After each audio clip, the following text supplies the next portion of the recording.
Hello friends, आपका स्वागत है हमारे चैनल स्टडी विद एकेएस में।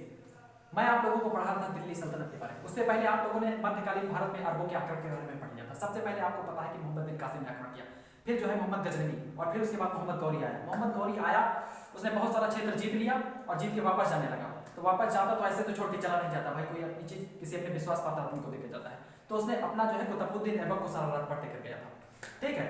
लेकिन अब जो दिल्ली सल्तनत की शुरुआत होती है वो 1206 से 1290 तक है। सबसे पहले उसमें गुलाम वंश ने राज किया, फिर खिलजी वंश ने। खिलजी वंश वही जिसको आपने पद्मावत पिक्चर में देखा था, अलाउद्दीन खिलजी, जो चित्तौड़ गया था राजा रतन सिंह के घर में। तो उसने क्या इच्छा जाहिर की थी कि मुझे रानी पद्मावती को देखना है।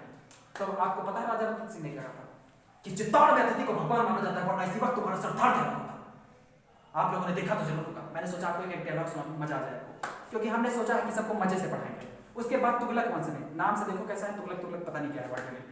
उसके बाद सैयद वंश, उसके बाद लोधी वंश। लोधी वंश ने अंतिम शासक जो था इब्राहिम लोधी, जिसको बाबर ने हराया था, ठीक है। बाबर को हालांकि राणा संगा नहीं बुलाया था। खैर उसके बारे में हम किसी और दिन बात करेंगे। ये सेकंड एपिसोड है हमारा। इसके बाद जीके की जितनी वीडियो है लगातार चलती रहेंगी। जितने भी कंपटीशन की तैयारी करने वाले बच्चे हैं वो सब लोग इसको देखेंगे और सब्सक्राइब जरूर करेंगे। कैसे करते हैं वो मैं नहीं जानता, लेकिन घंटा जरूर दब जाना चाहिए, ठीक है। आगे हम पढ़ाते हैं।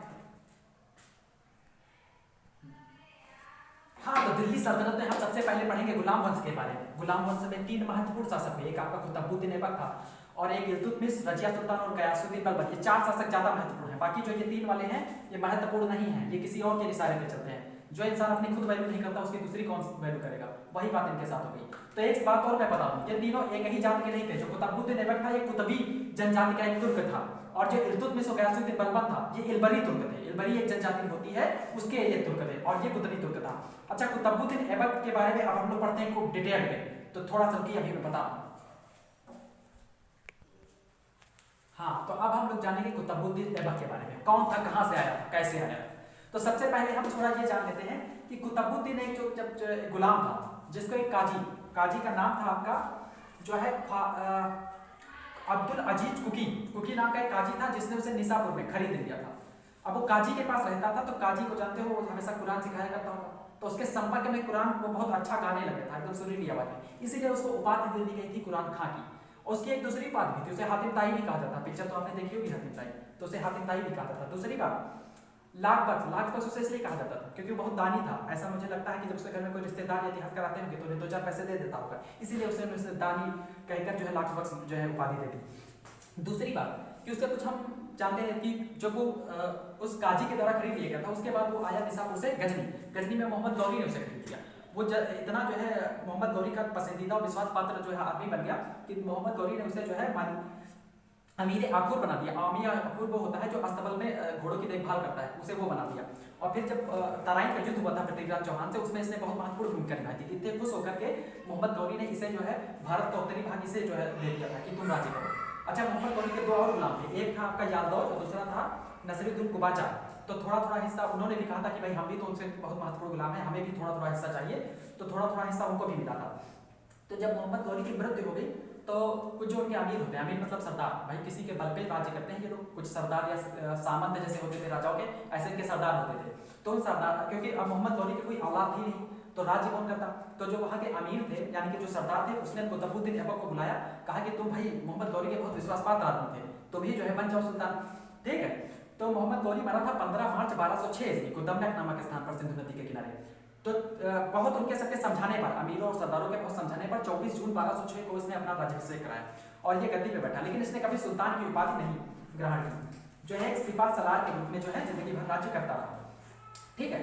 और इसके महत्वपूर्ण काम की तरफ हम लोग देख लेते हैं। दूसरी बात कि हमने बताया कि इसका जन्म जो है तुर्किस्तान में होता है। इसके महत्वपूर्ण काम क्या था कि इसने गुलाम वंश की नींव डाली, और इसने अपनी राजधानी लाहौर बनाया। लाहौर इसलिए बनाया कि जो दूसरे गुलाम थे उसके, मोहम्मद गौरी के दूसरे गुलाम, एक नसीरुद्दीन कुबाचा था, एक यादव था, ये उनसे डरता बहुत था, इसलिए वो दिल्ली नहीं जा सकता था। इसलिए उसने उनके डर से वो कभी दिल्ली नहीं गया, क्योंकि दिल्ली जाता तो मारा पहुंच जाता, इसीलिए वो लाहौर में रुका रहा, ठीक है। तो लाहौर से वो राज करता रहा। दूसरा इसने काम किया, कुव्वत-ए-उल-इस्लाम नामक की एक मस्जिद बनवाई दिल्ली में इसने। तीसरा काम इसने क्या किया, 2.5 दिन का झोपड़ा बनवाया अजमेर में। और एक काम इसने क्या किया, कुतुब मीनार की मस्जिद बनाई। अच्छा, कुतुब मीनार की मस्जिद एक ख्वाजा कुतुबुद्दीन बख्तियार काकी नाम के सूफी संत थे, उनके नाम पर इसने बनाई। ये 5 मंजिला मीनार थे, जिसकी पहली मंजिल कुतुबुद्दीन ऐबक ने बनाई थी, और इसकी दूसरी से चौथी मंजिल इल्तुतमिश ने बनाई थी, और तीसरी मंजिल तुगलक वंश के जो फिरोज शाह थे उन्होंने बनवाई थी। इस तरह से 3 शासकों ने इस मंजिल को पूरा करवाया था, ठीक है।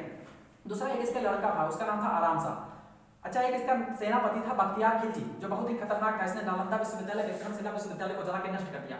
हम लोगों की वो तो देखिए महानता कि इसके नाम का आज भी एक रेलवे स्टेशन बना है। जब भी वहां उतरता है तो बख्तियार खिलजी नाम का रेलवे स्टेशन से दिखाई पड़ता है, जबकि उसने नालंदा विश्वविद्यालय जो इतना महत्वपूर्ण था उस समय, उसको इसने जला के राख कर दिया था। तो इसकी मृत्यु कैसे हुई? इसकी मृत्यु चौगान खेलते से, आज के समय का जो पोलो खेल होता है उसी तरह उस समय घोड़े से एक चौगान नाम का खेल खेला जाता था, उससे गिरकर इसकी मृत्यु हुई। इसका उत्तराधिकारी आराम सा था। आगे हम पढ़ते हैं। हाँ, तो अब हम लोग पढ़ेंगे इल्तुतमिश के बारे में, लेकिन उससे पहले दो बातें और हम पढ़ लेते हैं कि जो कुतुबुद्दीन ऐबक था उसका दामाद था ये इल्तुतमिश, और उसका दास भी था। उसने अपनी बेटी की शादी कराई थी। लेकिन मैं कुतुबुद्दीन ऐबक के बारे में एक बात आपको नहीं बताई, वो बता देता हूँ।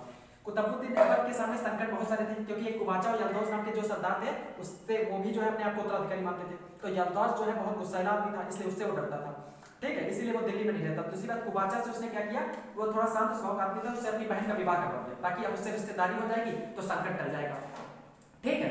तो कुबाचा को जो है इधर मुल्तान और सिंध का हिस्सा मिला था, यादौज को उधर गजनी का हिस्सा मिला था, और इसको जो है कुतुबुद्दीन ऐबक को जो है आपका ये दिल्ली, लाहौर, उत्तरी भारत मिला था, ठीक है। तो जब कुतुबुद्दीन ऐबक मरा तो उसका बेटे का नाम था आराम शाह, वो जो है उत्तराधिकारी उसका होता।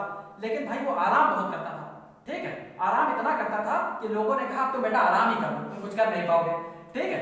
तो वो जब गद्दी पर बैठा तो वहां के अमीर जो थे या जो सरदार थे, उन्होंने सोचा तो कुछ कर ही नहीं पा रहा है, इसका मतलब ही क्या। तो उन्होंने इल्तुतमिश को वहां से बुलाया, भाई जल्दी आ जाओ वरना ये सब बर्बाद कर देगा। तो इल्तुतमिश वहां पर गया, तो इल्तुतमिश जो आराम सा था वो तो गद्दी सटने को तैयार नहीं। तो इल्तुतमिश ने कहा लातों के उस बातों से नहीं मानेंगे, तो उससे उसने युद्ध किया और युद्ध करते ही उसे मार दिया। इस तरह से वो जो है दिल्ली की गद्दी पर बैठा। अच्छा, दिल्ली का जो सल्तनत का वास्तविक संस्थापक इल्तुतमिश को ही माना जाता है, क्योंकि जो कुतुबुद्दीन ऐबक था उसने अपनी राजधानी लाहौर बनाई थी, लेकिन इल्तुतमिश ने क्या किया, लाहौर से राजधानी को तुरंत लाके दिल्ली शिफ्ट किया, ठीक है।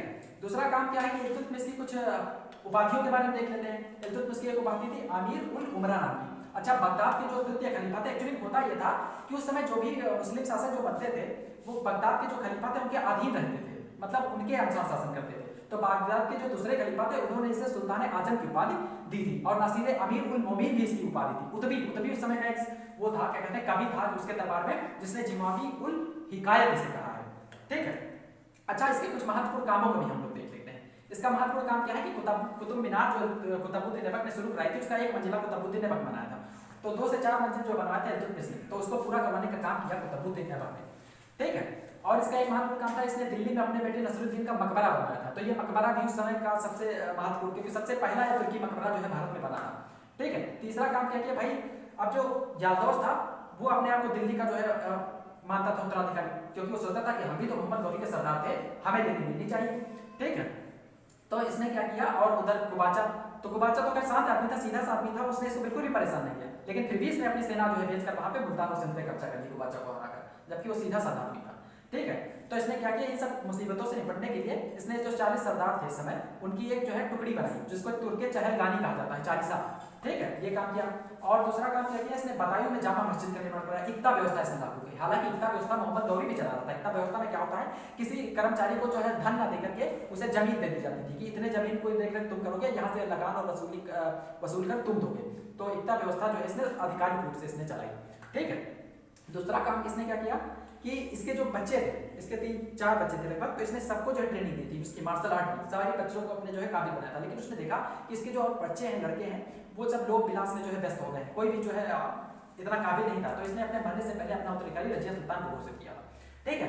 तो हम बात करेंगे जो है, ये एक अभियान पे जा रहा था सेना में, उसी बीच इसकी जो है तबीयत खराब हो गई थी और उसी से ये मर गया था, ठीक है। दूसरा इसने काम किया, चांदी का टका भी इसने चलवाया था, तांबा का जीतल भी चलवाया था। दूसरी चीज, ये कुतुबुद्दीन ऐबक का दिमाग गुलाम था।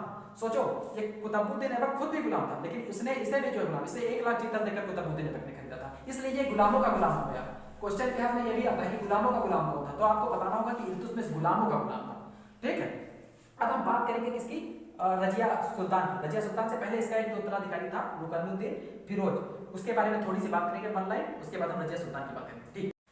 हाँ, तो अब हम लोग पढ़ेंगे तीसरे महत्वपूर्ण शासक रजिया सुल्तान के बारे में, लेकिन उससे पहले हम जान लेते हैं कि इल्तुतमिश था, उसके जो 3-4 बेटे थे जो उसके उत्तराधिकारी थे, लेकिन उसमें सबसे जो की पुत्री थी उनकी रजिया सुल्तान थी। तो उन्होंने अपने मरने से पहले घोषित कर दिया था कि रजिया सुल्तान ही उनकी उत्तराधिकारी बनेगी। लेकिन कुछ लोग जो तुर्क सरदार थे उनको जो है किसी महिला का जो है शासक बनना पसंद नहीं था, तो उसने रुकनुद्दीन फिरोज शाह को जो है उन्होंने शासक बना दिया। लेकिन वो आयोगी था, तो अपने पास शाह तुर्कान के इशारे पर जो है उसके अनुसार जो है शासन करता था, लेकिन किसी ने उसकी जो है हत्या कर दी। तो मजबूरी होगी, तो रजिया सुल्तान को इसका फायदा मिल गया और वो जो है 1236 में दिल्ली की जो है शासक बन गई।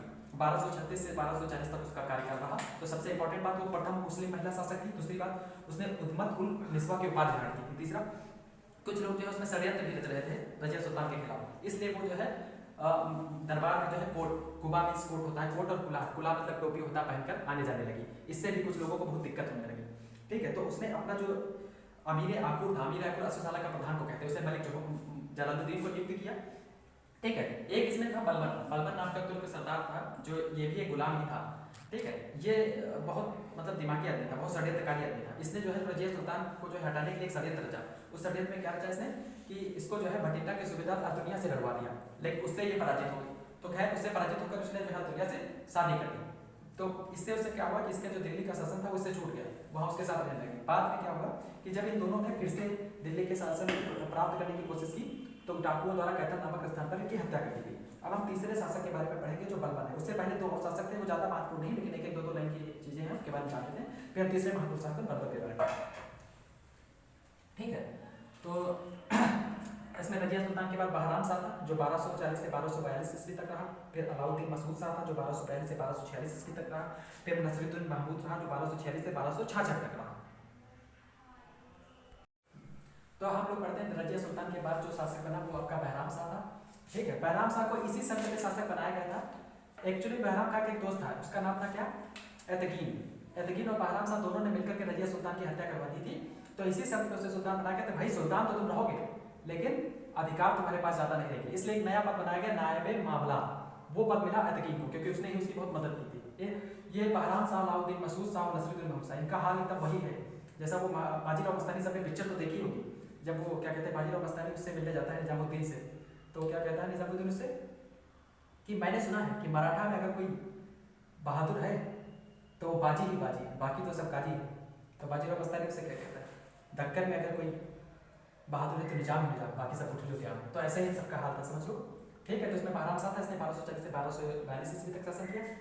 और एक नायाब मामला का पद बना था जो अधीन था, उसके बाद इसका शासन खत्म हो गया। फिर अलाउद्दीन मसूद था जो शासन बना, और ये शासन बनाता कौन था, ये बलबन ही बनाता था, क्योंकि बलबन की खुद इच्छा थी जो है सुल्तान बनने की। लेकिन वो बन इसलिए नहीं सकता था कि अगर वो बनता तो जो कई सारे अमीर या सरदार थे वो उसकी हत्या करते, इस डर से वो खुद शासन गद्दी पे नहीं बैठता था। बाकी मन में उसके था कि किसी दिन मौका मिले बस वो बैठ जाए। तो अलाउद्दीन मसूद शाह को जो है इसने 1242 से 1246 तक वो शासन बैठा।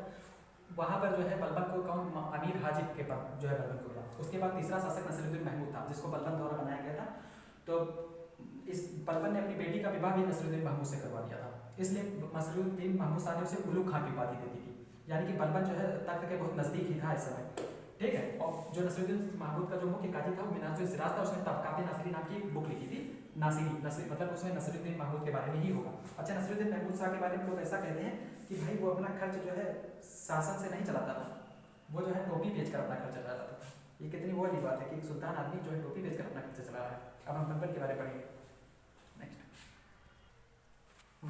हाँ, तो अब हम पढ़ेंगे अगला महत्वपूर्ण शासक बलबन के बारे में। इसका पूरा नाम गयासुद्दीन बलबन था, इसको बहाउद्दीन भी कहा जाता था। इसने 1266 से 1287 तक दिल्ली सल्तनत राज किया।